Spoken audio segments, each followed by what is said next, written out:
Com a chegada da segunda onda da Covid-19 e uma total mudança em diversos setores, muitas pessoas sofrem por não saberem seus direitos, desconhecem que podem recorrer juridicamente por problemas como aluguel atrasado, plano de saúde atrasado, corte de energia, ameaças, dívidas bancárias, até mesmo considerar como causa trabalhista e acidente de trabalho a contaminação pelo novo coronavírus.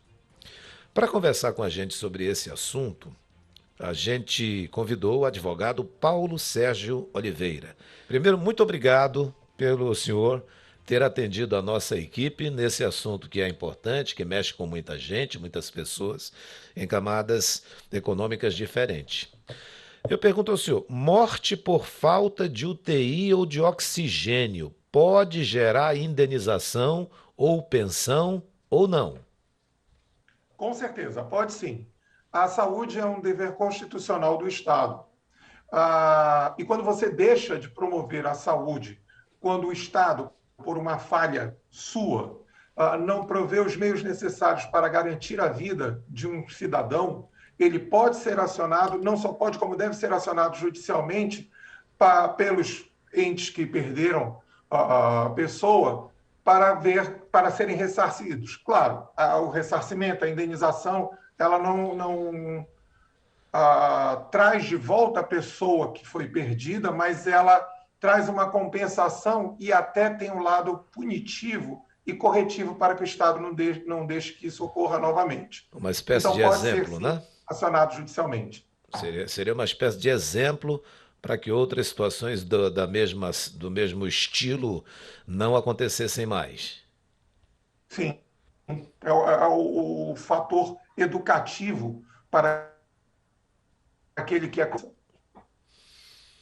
Bem, os familiares de profissionais da saúde que morreram comprovadamente pela Covid podem pedir pensão do Estado? Podem.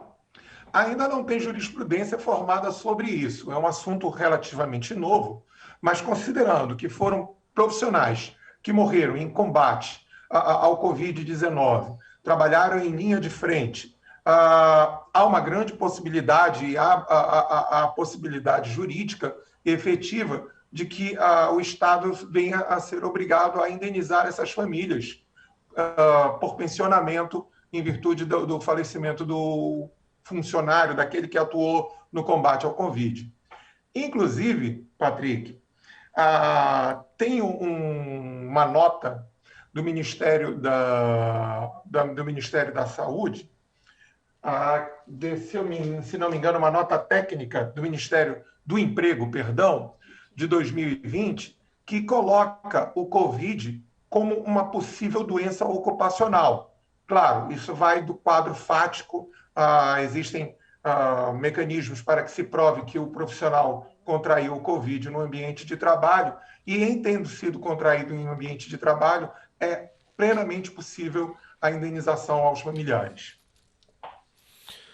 Perfeito. Agora, uma causa dessa não deve ser decidida rapidamente, né, doutor? Deve demorar muito. O tempo é razoável. Eu não diria que você consiga resolver isso, que uma pessoa consiga resolver isso em 2, 3 anos. Até porque, com a quantidade de pessoas que faleceram em virtude do Covid, nós devemos ter uma demanda grande judicial e isso são causas que se recorre à segunda e terceira instância. Não é uma causa que se decide em primeira instância. Quanto aos funcionários, a empresa, ela pode ser responsabilizada pela morte do empregado em razão do coronavírus? Se houver a comprovação fática de que o funcionário ele adquiriu o coronavírus em ambiente de trabalho, em virtude de sua atuação na empresa, sim, ela pode ser responsabilizada.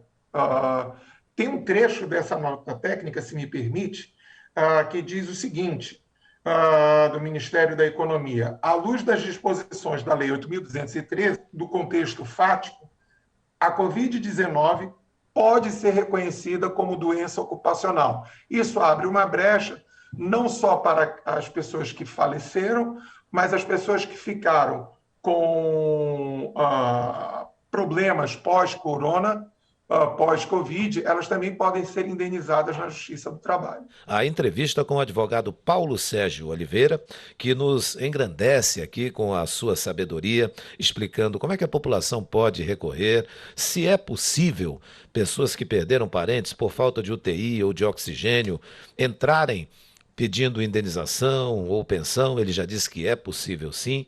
Aqueles familiares de profissionais da saúde mortos por Covid, comprovadamente, se também podem pedir pensão, ele também já deu a opinião dele sobre isso.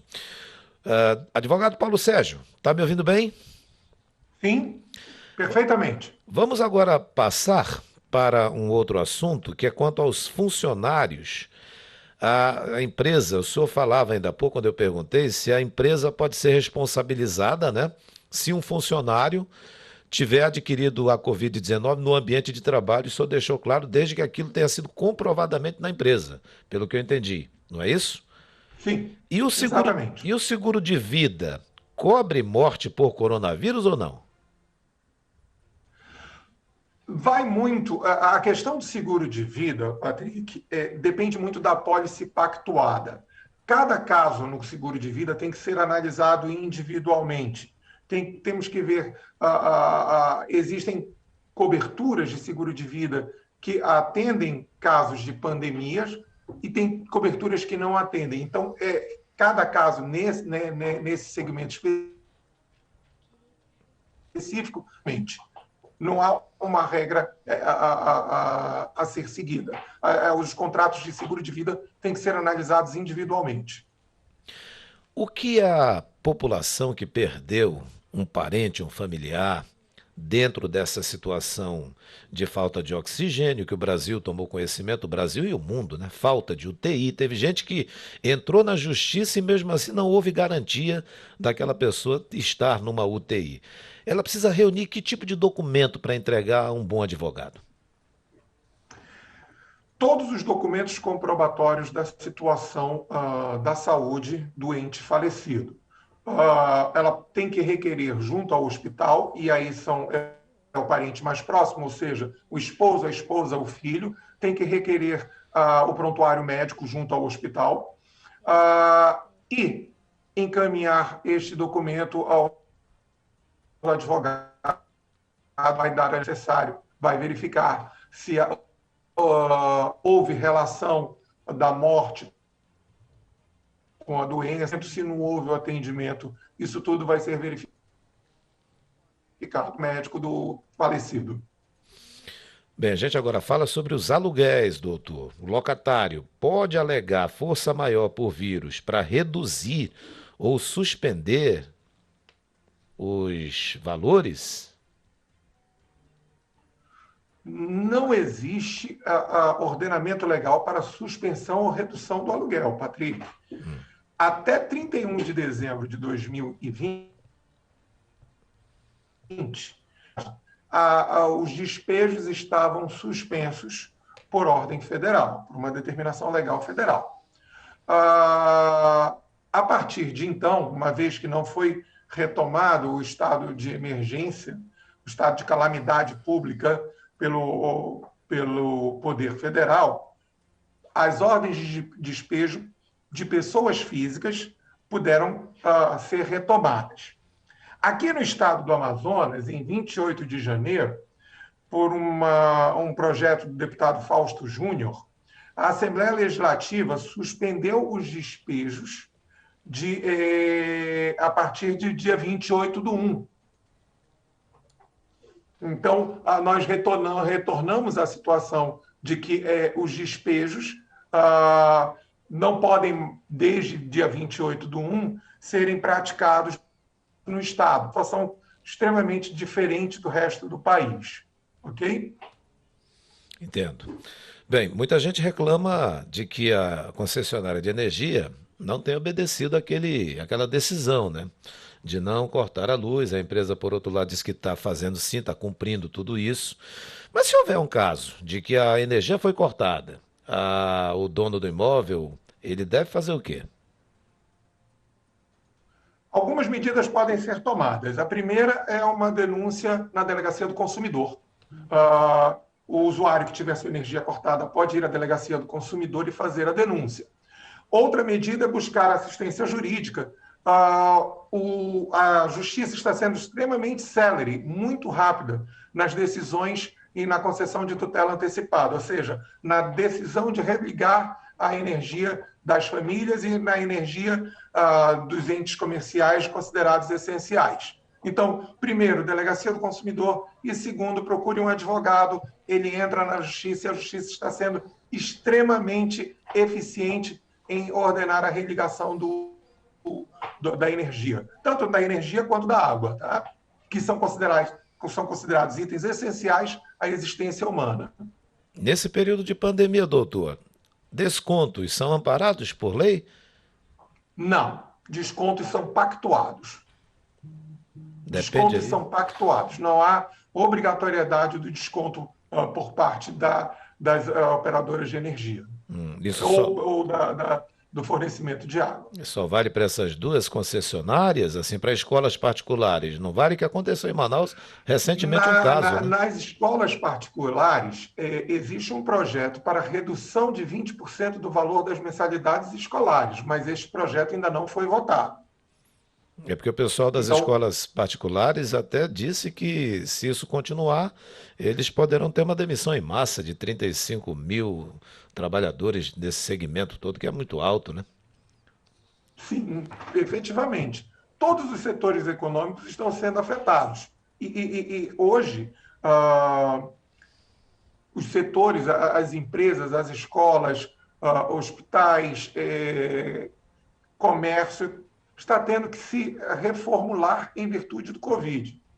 Infelizmente, não existe uma lei que ampare o consumidor atualmente para repactuar dívidas, nem com os bancos, tá? Já houve uma repactuação em maio do ano passado, abril, maio do ano passado, mas que não foi, já quem repactuou com os 5 maiores bancos já fez o que tinha que fazer, mas não há uma nova previsão disso. E o projeto de 20% de desconto ainda não foi aprovado. Por enquanto, fica valendo o preço normal das mensalidades escolares. E tem mais um detalhe, né? Aquele desconto que hoje, ora, está sendo dado, vai ser cobrado mais lá na frente.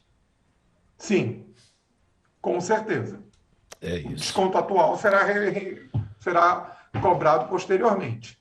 Plano de saúde, doutor. O que o senhor pode nos ajudar nessa questão de pandemia? Bom, plano de saúde.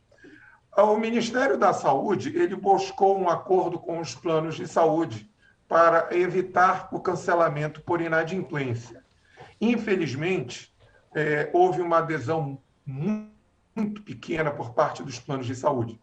O que ficou acertado e o que se tem hoje é que o plano de saúde só pode ser cancelado após 60 dias de inadimplência. Mas para que haja este cancelamento, com 10 dias antes do cancelamento, o usuário do plano de saúde ele tem que ser oficialmente notificado do cancelamento. Se você é usuário do plano de saúde, está com suas parcelas não pagas, o plano de saúde não pode lhe cancelar sem antes lhe notificar formalmente. Se eles cancelarem, busque um advogado, que ele vai fazer com que o plano de saúde seja retomado até que todas as formalidades legais. Doutor, Mas a gente se dá 60 dias após o atraso, os com últimos 15 segundos da fala, atraso das parcelas. os últimos 15 segundos da fala do senhor foram interrompidos. A gente não conseguiu ouvir esses 15 segundos anteriores. Deu uma falha. Ao seguinte,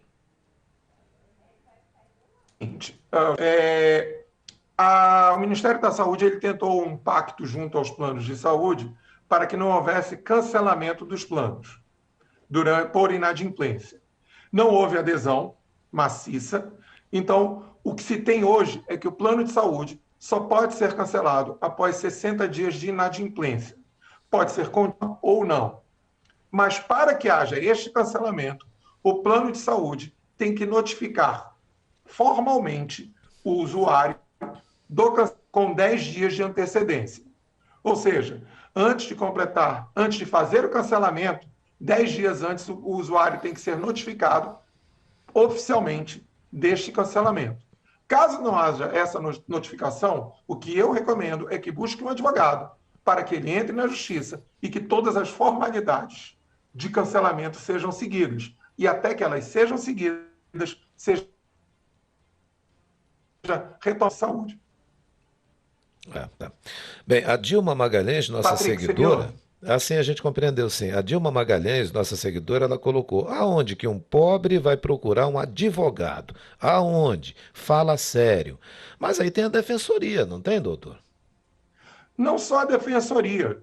Nós temos a defensoria que atende todos gratuitamente, mas neste tempo de pandemia, alguns advogados estão atuando pro bono.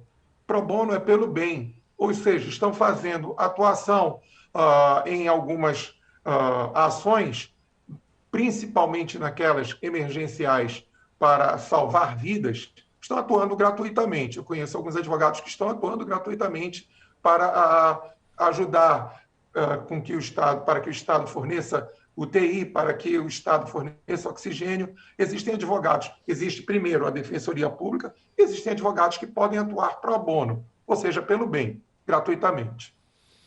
Legal. Advogado Paulo Sérgio Oliveira, muito obrigado pela participação do senhor, nos ajudando a compreender bem nesse momento que a gente atravessa, que o mundo atravessa, que a nossa cidade, lamentavelmente, é foco mundial e com muitas perdas, 10 mil já ultrapassamos, lamentavelmente, e que há esses outros assuntos que a gente precisa falar também, e o senhor aqui tem nos ajudado.